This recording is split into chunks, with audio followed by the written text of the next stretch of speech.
ఆమె 2000 రూపాయల కోసం ఏ పనైనా చేసేది అని చెప్పేసి రోజా గారిని ఉద్దేశించి ఒక మహిళ అని చూడకుండా, ఒక ఎక్స్ మంత్రి అని చూడకుండా, ఒక వైసీపీ నాయకురాలు అని కూడా చూడకుండా ఈరోజు రోజా గారిని ఉద్దేశించి దారుణాతి దారుణంగా మాట్లాడారు నగరి ప్రజెంట్ ఎమ్మెల్యే టీడీపీ నాయకుడు అయినటువంటి భానుప్రకాష్ గారు.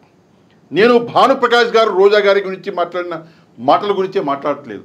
అది భానుప్రకాష్ గారైనా సరే, అది ప్రసన్న కుమార్ గారైనా సరే, ఎందుకని చెప్పేసి రాజకీయాల్లో మహిళల మీద ఇంత నీచానికి దిగజారుతున్నారు, ఎందుకని చెప్పేసి ఎప్పుడూ మహిళల మీద పడి ఏడుస్తారు, నాకు అస్సలు అర్థం కావట్లేదు.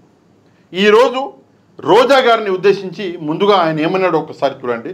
కేవలం 2000 రూపాయలు అనుకుంటా మాట్లాడమే కాదు, రోజా గారిని వ్యాంపుతో పోల్చాడు. సరే, ముందు ఆయన ఏమన్నాడో ఒకసారి వినండి. ఆమె 2000 రూపాయలకి ఏ పనులు చేసేది? మార్కెట్లో ఉందా మాట? నాకే చెప్తారు. ఆమె 2000 రూపాయలకి ఏ పనులు చేసేది? మార్కెట్లో ఉందా మాట? నిజంగా ఇదే మాట రేపు పొద్దున్న మీ కుటుంబ సభ్యుల్ని, మీ ఇంట్లో ఆడవాళ్ళని లేదా నా ఇంట్లో ఆడవాళ్ళని అంటే మనం ఊరుకుంటామా? మన ఇంట్లో తల్లిని, మన ఇంట్లో చెల్లిని, మన ఇంట్లో భార్యని, మన ఇంట్లో బిడ్డని ఎవడన్నా పనికిరాని పోరంబోకు పోత ఈ మాట అంటే మనం తట్టుకోగలమా అని చెప్పేసి గౌరవనీయ భానుప్రకాష్ గారిని నేను ప్రశ్నిస్తున్నా. సార్, ఎవడన్నా మాట అంటే మీరు తట్టుకుంటారా మీ ఇంట్లో ఆడవాళ్ళని? దయచేసి మాట్లాడండి, దయచేసి సమాధానం చెప్పండి. తట్టుకోలేరు. మొగతనం అన్నది ముందుకొచ్చేస్తుంది. ఎవడ్రా నువ్వు అనడానికి అని చెప్పేసి పెద్ద మొగోళ్ళం అయిపోతాం. అంటే వేరే ఆడవాళ్ళని అనడానికి మనం ఓకే అంటాం, ఇష్టారీతిన మాట్లాడతాం, నోటికి వచ్చినట్టు మాట్లాడతాం. కానీ మన ఇంట్లో ఆడవాళ్ళని అంటే మాత్రం తట్టుకోం. దయచేసి ఒక్కసారి ముందు ఉన్నది ఒక మహిళ అయినప్పుడు మాట్లాడే ముందు మనం ఏం ఆలోచించాలి అంటే మన ఇంట్లో కూడా మహిళలు ఉన్నారు అని చెప్పి ఆలోచించాలి. ఈ 2000 రూపాయలకి అన్నటువంటి నీచపు మాట మీరు మాట్లాడడం అనేది నిజంగా సిగ్గుచేటు. సభ్య సమాజంలో నిజంగా ఈ మాట విని ఈరోజు అందరూ తలదించుకునేటటువంటి పరిస్థితులు. ఎందుకంటే అన్నటువంటి మీరు మామూలు వ్యక్తి కాదు, మీరు ఒక ఎమ్మెల్యే స్థానంలో ఉండే ఒక మహిళ గురించి రాజకీయంగా ఎదుర్కోండి. రాజకీయంగా మీరు ఏమని అనండి, నో ప్రాబ్లం. రాజకీయ విమర్శలు అన్నది కామన్ రాజకీయాలలో. ఆ విమర్శలకి మరి ప్రతి విమర్శలు అవి కామన్ రాజకీయాలలో. కానీ ఒక మహిళ క్యారెక్టర్ గురించి మాట్లాడే హక్కు ఎవరిచ్చారు మీకు? ఇది ప్రశ్న. 2000 రూపాయలు. అదే కాకుండా ఇంకో మాట్లాడు, ఏమన్నాడు ఒక్కసారి వినండి. నాకు తెలిసినంత వరకు ఆమె వ్యాంపుకి ఎక్కువ, హీరోయిన్ తక్కువ. రోజా గారంట వ్యాంప్కి ఎక్కువ, హీరోయిన్కి తక్కువ అంట. వ్యాంప్ అంటే ఏంటి అని చెప్పేసి చాలామందికి డౌట్స్ ఉండి ఉంటాయి. నేను ఒకసారి సెర్చ్ చేసిన. వ్యాంప్ అంటే వెంపైర్ సినిమాలలో మహిళలు కొంతమంది అంటే చూపించారు. వ్యాంపులు ఉంటారా అంటే అసలు ప్రపంచంలో ఎక్కడ ఉండరు. సినిమాలలో మనం చూసినటువంటి క్యారెక్టర్ ఏంటంటే రక్తం తాగే మహిళ. ఇదొక షో అండి. ఈ షోలో ఈ మహిళ ఒక ఫోటో అన్నది నేను ఎందుకు తీసుకున్నానంటే షోకు సంబంధించినటువంటి ఫోటో ఇది మీకు చూపిద్దామని చెప్పేసి తీసుకున్నాను. దయచేసి తప్పుగా అర్థం చేసుకోవద్దు. అయితే వ్యాంప్ అంటే సినిమాలలో ఉన్నటువంటి క్యారెక్టర్. వ్యాంప్కు ఎక్కువ, హీరోయిన్కి తక్కువ అని చెప్పేసి రోజా గారిని ఉద్దేశించి ఈరోజు గౌరవనీయులు భానుప్రకాష్ గారు మాట్లాడడం అన్నది నిజంగా సిగ్గుచేటు. నేను భానుప్రకాష్ గారిని అంటలేదు. భానుప్రకాష్ గారిని అన్నా లేదంటే ప్రసన్న కుమార్ గారైనా సరే ఇద్దరిని ఉద్దేశించట్టున్నా. కేవలం ఒక పార్టీని టార్గెట్ చేయట్లేదు, అన్ని పార్టీలనే ఉద్దేశించట్టున్నా. మహిళల గురించి మాట్లాడేటప్పుడు జాగ్రత్తగా మాట్లాడండి. మన కుటుంబంలో మహిళలు ఉన్నారు, దయచేసి జాగ్రత్తగా మాట్లాడండి. మీరు నాయకులు, దయచేసి జాగ్రత్తగా మాట్లాడండి. మీరు ఒక మంచి కుటుంబంలో నుంచి వచ్చినటువంటి వ్యక్తులు, దయచేసి మహిళల గురించి జాగ్రత్తగా మాట్లాడండి. ఏం మాట్లాడాలో ఏంటో అర్థం కావట్లేదు. ముద్దుకృష్ణనాయుడు గారి కొడుకిన వాళ్ళ తండ్రి గారు ఒక క్వాలిటీ మెయింటైన్ చేసి ఉంటారు రాజకీయాలలో. ఆ క్వాలిటీని సుపుత్రుడైనటువంటి భానుప్రకాష్ గారు మెయింటైన్ చేయలేకపోతున్నారు. నిజంగా సిగ్గుచేటు. ఈ విషయం మీద రోజా గారి గురించి మాట్లాడినటువంటి ఏవైతే మాటలు ఉన్నాయో ఈ విషయం మీద చాలామంది వైసీపీ నాయకురాళ్ళు స్పందించరు. నిన్నటి నుంచి చూస్తుంటే తల తిరిగిపోతుంది, అంతమంది నాయకురాలు స్పందించరు. ఇందులో ఎవరి మాటలు విన్నామంటే సరే ఇక్కడ చూడండి, లక్ష్మీ పార్వతి గారి మాటలు విందాం ఒకసారి. ఆమె 2000 రూపాయలకి ఏ పనులు చేసి వ్యాంప్ క్యారెక్టర్కి ఎక్కువ, ఆమె వ్యాంప్కి ఎక్కువ, హీరోయిన్ తక్కువ. దీనికి ఎక్కువ, వ్యాంప్ క్యారెక్టర్కి ఎక్కువ. రోజా గారి జరిగిన అవమానం చూస్తే చాలా బాధ అనిపించింది. టీడీపీ గూండాలు ఎందుకు ఇలా తయారయ్యారో ఆడవాళ్ళ పట్ల అర్థం కావటం లేదు. నిజంగానే వీళ్ళకి తల్లి చెల్లి అందరూ ఉన్నారు కదా, ఇటువంటి మాటలు మాట్లాడటం అనేది వీళ్ళకి వెన్నతో పెట్టిన విద్యలాగా. చంద్రబాబు నుంచి ఇప్పటివరకు లోకేష్, తర్వాత యథారాజ తథా ప్రజ అని వాళ్ళ ఎమ్మెల్యేలు, తర్వాత ఇంకా పనికి మాలినటువంటి వాళ్ళ సోషల్ మీడియా కార్యకర్తలు దరిద్రంగా ఆడవాళ్ళ మీద పడి ఏడుస్తున్నారు. ఏంట్రా మీరంతా కూడా, ఇక అంతకంటే బతుకులేదా మీకు? ఇందాక నేను అన్నటువంటి మాట ఇదే, రాజకీయాల్ని రాజకీయంగా ఎదుర్కొంటారా, ఆడవాళ్ళ మీద పడి ఏడవకండి అని చెప్పేసి చెప్పినటువంటి మాట ఇదే. ఆడవాళ్ళని తిడితేనే మీకు ఒక బతుక, మీకు డబ్బులు వస్తాయని ఇదా? మీ పార్టీ అంత దరిద్రంగా సంస్కారం లేకుండా తయారైపోయింది. మీ పార్టీ నాయకులకి ఆడవాళ్ళు లేరా ఇళ్లల్లో? మరి వాళ్ళంటేనే అంత ఏడు పేడ్చారు ఆ రోజు. ఈరోజు ఇక్కడ ఉన్నది ఆడవాళ్ళు కదా, వాళ్ళకి భర్తలు లేరా, పిల్లలు లేరా? వాళ్ళు బాధపడరా? ఎందుకు ఇంత హీనంగా మనిషి జాతీన మీరు? అసలు మనిషిగా పుట్టినవాడు సంస్కారంతో పెరగాల.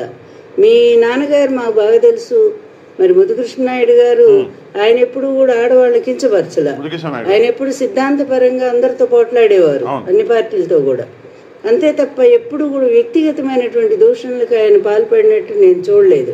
పర్సనల్ అటాక్స్ చేసేవారు కాదు ఆయన. ఆయన రాజకీయంగా ఎత్తులకి పై ఎత్తులు చాలా వేశారు, రాజకీయంగా వేశారు, రాజకీయంగా చాలా విమర్శించారు. కానీ ఎప్పుడు కూడా పర్సనల్ అటాక్స్కి వెళ్ళలేదు ఆయన. అదే మాట లక్ష్మీ పార్వతి గారు చెప్తున్నారు. ఆయనకు అంత మంచి పేరు ఉంది.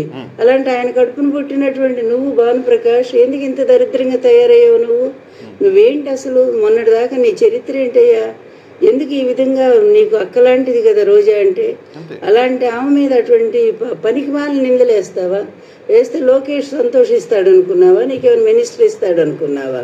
నువ్వు చేసే పనే ఏదో పని చేస్తా ఉన్నావు. నువ్వు చేసే అన్ని అక్రమ వ్యాపారాలు చేస్తున్నావు. మీ నాన్నకు నీతిమంతుడని పేరుంది. మరి ఆ రోజు ఆయన ఏమి సంపాదించుకోలే అక్రమంగా, అన్యాయంగా. కానీ ఈరోజు నువ్వు తెగబడి సంపాదిస్తున్నావు కదా. ఇసుకేమిటి, అన్ని రకాల వ్యాపారాలు చేస్తూ ఉన్నావు. మైన్స్ ఏంటి, ఇన్ని రకాలుగా అక్రమ వ్యాపారాలు చేస్తూ ఈ విధంగా దారుణంగా ప్రశ్నించినందుకేమో మరి మినిస్టర్గా చేసినటువంటి రోజా గారి మీద ఇష్టం వచ్చినట్టుగా వ్యక్తిగతమైనటువంటి నిందలు తప్పురా. అట్లాంటి పిచ్చి పిచ్చి మాటలన్నీ మాట్లాడి మీ విలువను పోగొట్టుకుంటున్నారు, మీ సంస్కారాలను బయట పెట్టుకుంటున్నారు. అంటే లక్ష్మీ పార్వతి గారికి కుటుంబ పరంగా ఆయన దగ్గరి వ్యక్తు లేదా తెలిసిన వ్యక్తు అనుకుంటా. అందుకే తప్పురా నాయన అంటే ఒక పెద్దగా ఆమె చెప్పే ప్రయత్నం అనేది చేస్తున్నారు. అక్క స్థాయిలో ఉన్నటువంటి రోజా గారిని, అక్క లాంటి రోజా గారిని ఈరోజు దారుణంగా మాట్లాడుతున్నారు అని చెప్పేసి ఆమె బాధపడుతున్నారు. చాలామంది వైసీపీ నాయకురాళ్ళు స్పందించడం జరిగింది. ఉదాహరణకి లక్ష్మీ పార్వతి గారు స్పందించారు. ఇక్కడ మనం అనుకుంటే అవుతూ శ్రీశైలజ గారు, విజయవాడ డిప్యూటీ మేయర్ గారు స్పందించారు.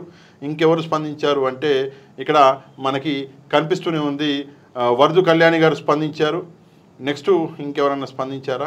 ఓకే, చాలామంది స్పందించారు. మరి ఇందులో వేశారు. ఓకే వేశారు. శ్రీవాణి గారు స్పందించారు, డిప్యూటీ సీఎంగా పనిచేశారు. శ్రీవాణి గారితో పాటు ఇంకా శ్యామల గారు స్పందించారు. శ్యామల గారితో పాటు ఇంకా చాలామంది స్పందించారు. మరి ఓకే, ఇందులో వచ్చిందో రాలేదు. ఇది ఎక్కడికి సంబంధించినటువంటి విషయం. బీసీ మహిళా అభివృద్ధికి చేసిన మంత్రి కొల్లు రవీంద్ర గారి గురించి. ఇది మహిళలు అంటే జనరల్గా మహిళల మీద వీళ్ళు మాట్లాడుతున్నటువంటి మాటల గురించి ఇక్కడ నేను చెప్పాలనుకుంటున్నాను. పార్టీలకి అతీతంగా అన్ని పార్టీలు ఒక విషయం మాత్రం గుర్తుపెట్టుకోవాలి. అది వైసీపీ ప్రసన్న కుమార్ గారైనా సరే గుర్తుపెట్టుకోవాలి, ఈరోజు భానుప్రకాష్ గారైనా సరే గుర్తుపెట్టుకోవాలి, కొల్లు రవీంద్ర గారైనా సరే గుర్తుపెట్టుకోవాల్సిన విషయం ఏంటంటే మహిళల్ని గౌరవించండి. గౌరవించే స్తోమత, గౌరవించేటటువంటి మర్యాద మీకు లేకపోతే అట్లీస్ట్ గమ్మునుండండి. అంతేకాని నోరు తెరిచి పబ్లిక్ ప్లాట్ఫామ్ల మీద మహిళల గురించి ఎందుకు మాట్లాడుతున్న ఈ మాట అంటే మీకు ఒక క్యాడర్ ఉంటుంది, మీకు ఫాలోవర్స్ ఉంటారు. మీరే ఇంత దారుణంగా మాట్లాడితే రేపు పొద్దున మీ క్యాడర్ ఎట్లా మాట్లాడతారు? ఒకసారి దయచేసి ఆలోచించుకోవాలని చెప్పేసి నేను భానుప్రకాష్ గారికి చెప్తున్నా. మన భారతదేశంలో ఒక విషయం మనం గుర్తుపెట్టుకోవాలండి. ఈ రోజు వరకు మన భారతదేశంలో యుద్ధాలు అనగానే మనకు గుర్తొచ్చేవి అతిపెద్ద యుద్ధాలు రెండు. ఒకటి మహాభారతం, రెండు రామాయణం. రామాయణాన్ని మనం తీసుకున్నాం అంటే సతయుగంలో అది వేరే సంగతి. కానీ ఈ మహిళలకు సంబంధించి ద్వాపరయుగం, త్రేతాయుగంకి సంబంధించి మాట్లాడుతుంటే రామాయణాన్ని మనం తీసుకుంటే రామాయణం ఎందుకు సరే దాని వెనకాల లోక కళ్యాణం ఉంది, అది వేరే సంగతి. కానీ కారణం ఏంటి అంటే సీతమ్మ తల్లిని అపహరించి తీసుకెళ్తే రావణుడు అనే ఒక రాక్షసుడు, రాక్షస గణాధిపతి అంటారు రావణుడిని, రాక్షస గణానికి అధిపతి రావణుడు, 10 తలలు ఉన్నాడు, బ్రహ్మదేవుడి కంటే ఎక్కువ తలలు ఉన్నటువంటి వ్యక్తి రావణుడు సీతమ్మ తల్లిని అపహరించుకుని తీసుకెళ్తే లంకనే లేపేసిండు శ్రీరామచంద్రుడు. రావణుడిని కాదు, రావణునితో పాటు లంకను లేపేసిండు. అది పరిస్థితి. మన దేశ సంస్కృతి, ఆడవాళ్ళకి మనం ఇచ్చే గౌరవం, మర్యాద. మహాభారతాన్ని మనం తీసుకుంటే సరే, లోక కళ్యాణానికి చాలా కారణాలు ఉన్నాయి మహాభారతానికి. అందులో ఒక కారణం మహిళని అవమానించడం. 17 రోజులు అనుకుంటా సబ్జెక్ట్ టు కరెక్షన్. 17 రోజుల యుద్ధంలో లక్షల మంది లేచిపోయారు. ఒక్క వెపన్ పట్టుకోకుండా శ్రీకృష్ణుడు మొత్తం మహాభారతాన్ని ఒక చేత్తో నడిపించాడు.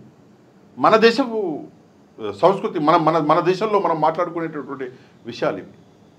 ఇన్ని ఉన్న మన దేశంలో ఈ దరిద్రం ఏంటో నాకు అర్థం కాదు. పోయి ఆడవాళ్ళ మీద పడతాం. ఎందుకు ఆడవాళ్ళ మీద పడతాం? రాజకీయాలు చేయండి, రాజకీయాలకి ఎత్తులకు పై ఎత్తులు వేయండి, ఆడవాళ్ళ మీద పడకండి. రోజా గారు ఈ విషయం మీద పోలీస్ కంప్లైంట్ కూడా ఇవ్వడం జరిగింది. ఇక్కడ చూడండి. ఏ రోజైనా వాళ్ళ గురించి మేము మాట్లాడామా? మా గురించి ఎందుకు మాట్లాడతారు? నువ్వు పొలిటికల్ గా ఉంటే పొలిటికల్ గా ఫైట్ చేయండి. అదే పని వచ్చేమో అంటే పోలీసులు సరే ఓకే కంప్లైంట్. మీరు ఇప్పుడు ఎవరి పేర్లు చెప్పారు? అమృతరాజ్ వాళ్ళు అరెస్ట్ అయ్యారా లేదా? కాదు సార్, నేను కంప్లైంట్ ఇస్తే ఒకే మాట నేను చూడలేదు అంటారు. కాదు మేడం, ఇప్పుడు మీరు ఇచ్చారు. సో ఇందులో మీరు స్క్రీన్ షాట్స్ ఇచ్చారు. నేనేం చేయాలి మేడం? వీళ్ళు ఎవరు సెక్యూర్ చేసుకోవాలి? ఇప్పుడు మీరైతే పెట్టి ఇచ్చారు. వీడియోస్ ఇస్తాను. పొలిటికల్ గా మాట్లాడట్లేదు. ఒక ఫ్యామిలీ లేడీని, ఒక రెప్యుటేషన్ ఉన్న ఒక ఎక్స్ మినిస్టర్ ని, ఒక హీరోయిన్ ని నువ్వు బూతులు తిడితే క్యారెక్టర్ అసోసియేషన్ చేస్తే ఎట్లా? దానికి పొలిటికల్ దానికి ఒకటే అంటారా?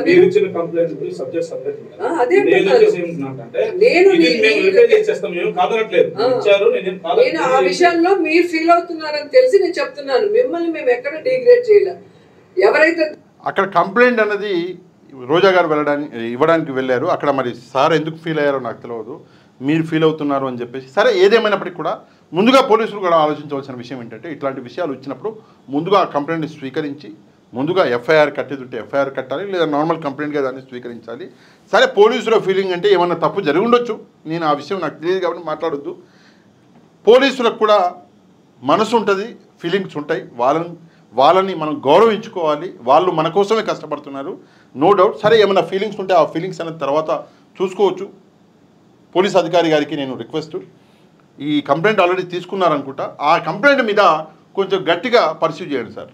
ఎందుకంటే ఆడవాళ్ళు ప్రతి కుటుంబంలో ఉన్నారు, మన కుటుంబాలలో కూడా ఉన్నారు కాబట్టి ఇట్లా మాట్లాడకూడదు. ఇది అసభ్యకర ప్రవర్తన ఇది. అందుకే దయచేసి కొంచెం గట్టిగా యాక్షన్ తీసుకోవాలని చెప్పేసి కోరుతున్నాను. ఇట్లా మాట్లాడడం ఆపేయండి. అన్ని పార్టీలకి నేను రిక్వెస్ట్ చేసేది ఒకటే, మహిళల గురించి మాట్లాడడం ఆపేయండి, చులకనగా మాట్లాడడం ఆపేయండి.